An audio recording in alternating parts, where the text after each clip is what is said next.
Another day mga kapatid at Panginoon, salamat po sa pagbibigay sa atin ng opportunity to be able to preach and teach the Word of God. Sa mga kapatiran at family ng Kanhawan Bible Believers Baptist Church, I hope and pray that you are all well.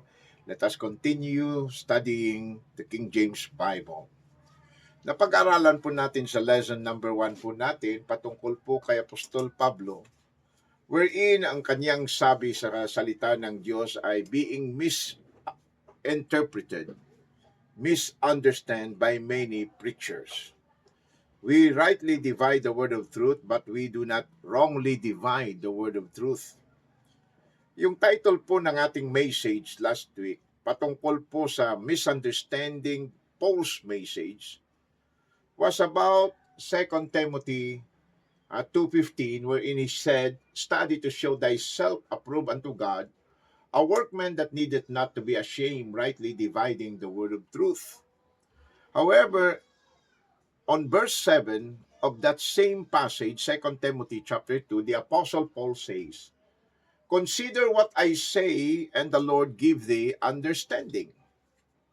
Consider what I say, and the Lord give thee understanding.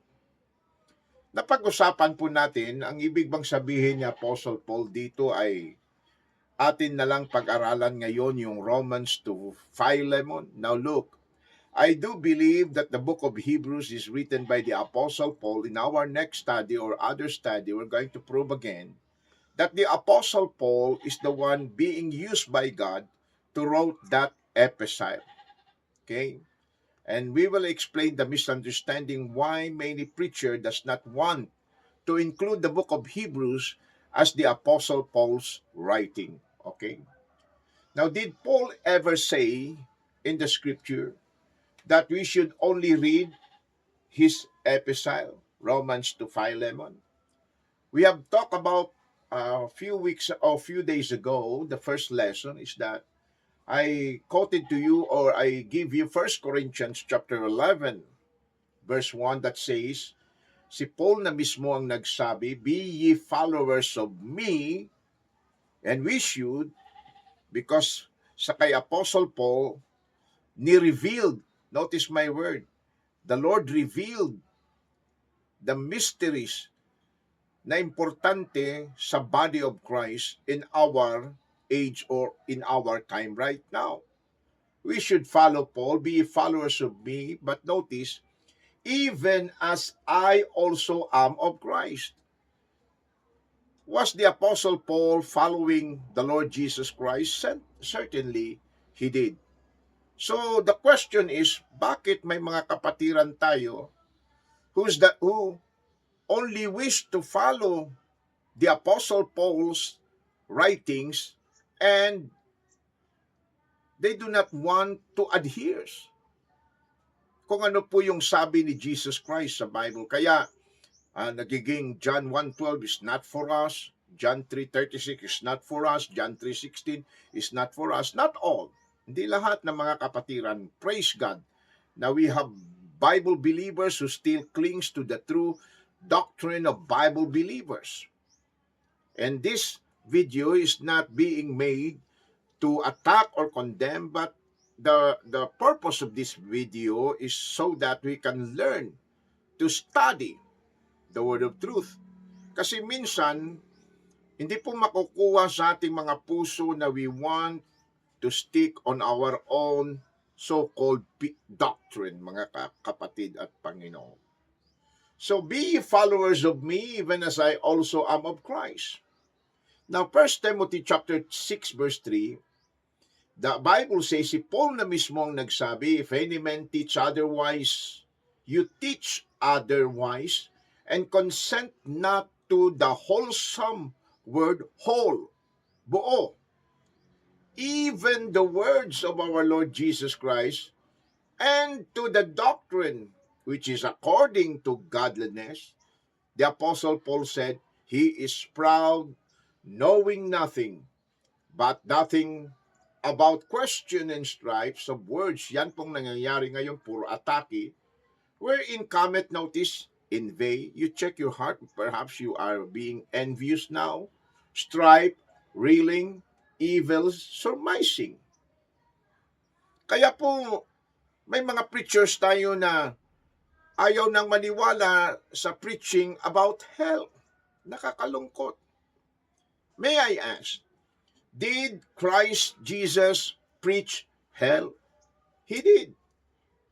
Did Paul follows Christ or not?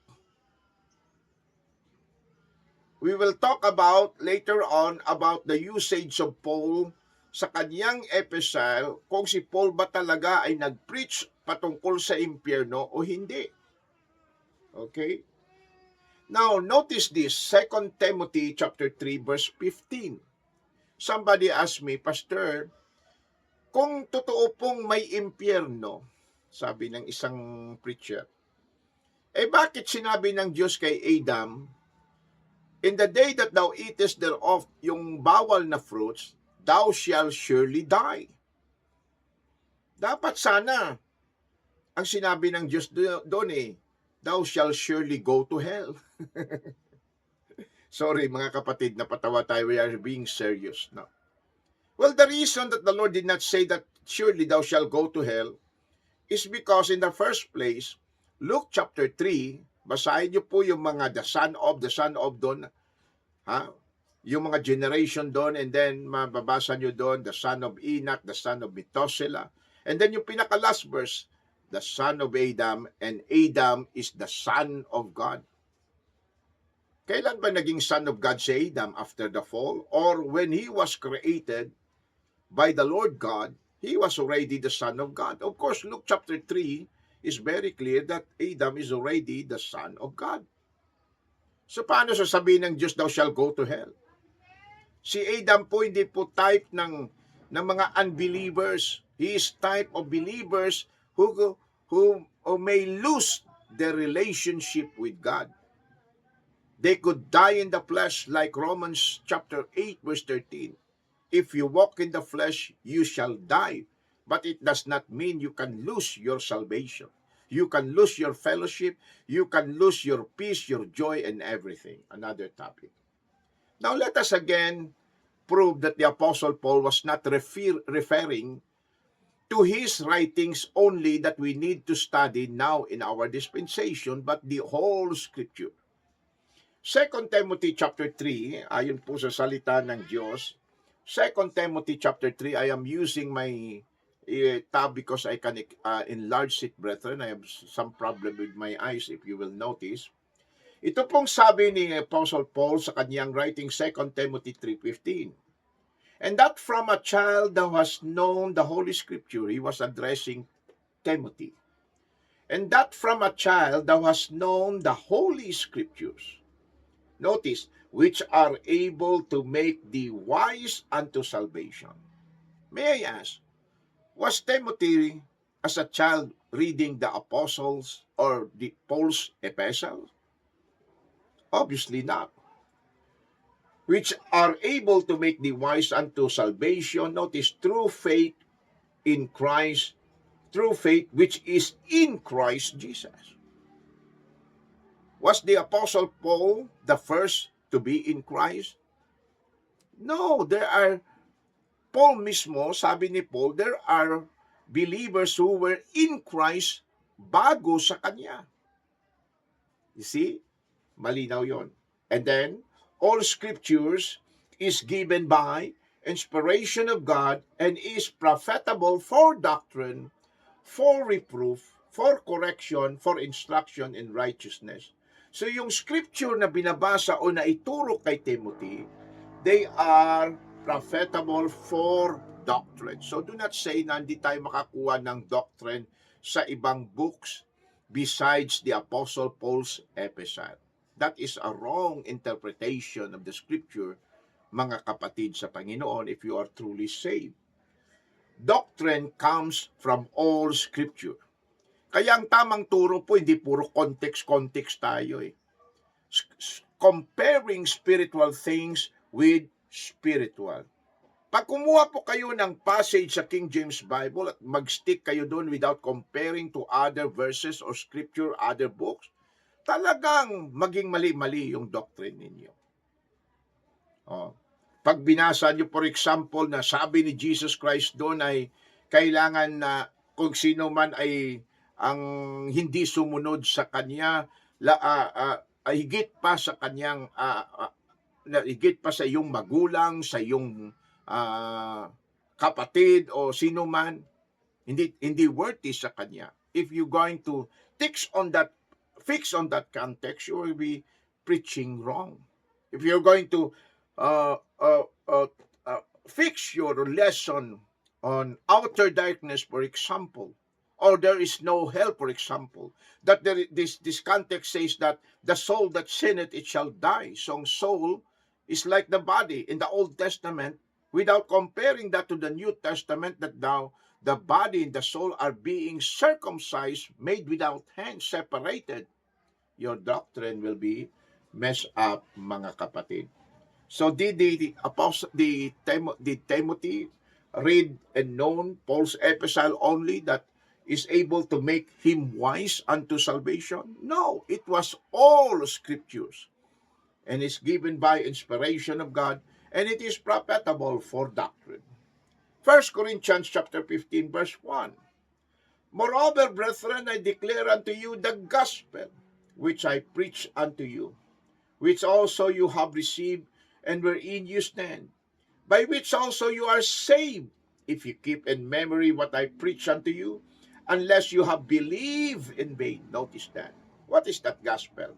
For I delivered unto you first of all that which I also received, how that Christ died for our sins, notice, according to the scriptures, and that he was buried, and that he rose again the third day, according to the scriptures.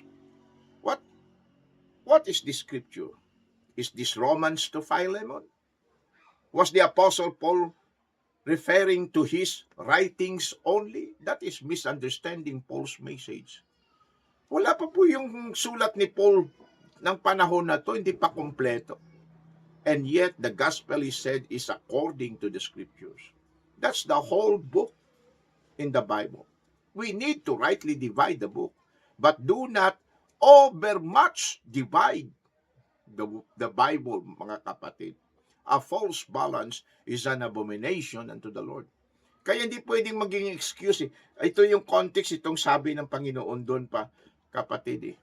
No, you have to compare spiritual things with spiritual. Yun po ang turo ng mahal na Diyos sa kaniyang salita. Do not evade the truth, mga kapatid. You need to stick to what the Bible says. Tingnan nyo, hindi sila naniniwala sa impyerno. May I ask them? The gospel is about Jesus Christ died for our sins according to the scriptures, and that he was buried, and that he rose again the third day according to the scripture. Yung third day na yon, saan po napunta ang ating Panginoong Hesukristo? Ayon po sa salita ng Diyos sa Acts chapter 2, I will not leave my soul in hell. O bakit tayo nyo maniwala na may impyerno? May I beg, preachers, do not believe this lie na hindi na tayo dapat mag-preach ng impyerno. The devil has been using this brethren, mga kapatid. I say that with charity, okay? Forgive me if I have offended somebody. But the gospel is about Jesus Christ dying on that cross to satisfy the demand so that we can be cleared because we are sinners. And Jesus Christ paid that by death, burial, and resurrection. Yun ang gospel, mga kapatid. Do not believe these lies. The Lord Jesus Christ saved us from hell. We deserve to go to hell, but the Lord Jesus Christ came to save us from hell. Okay, that is the lesson number 2.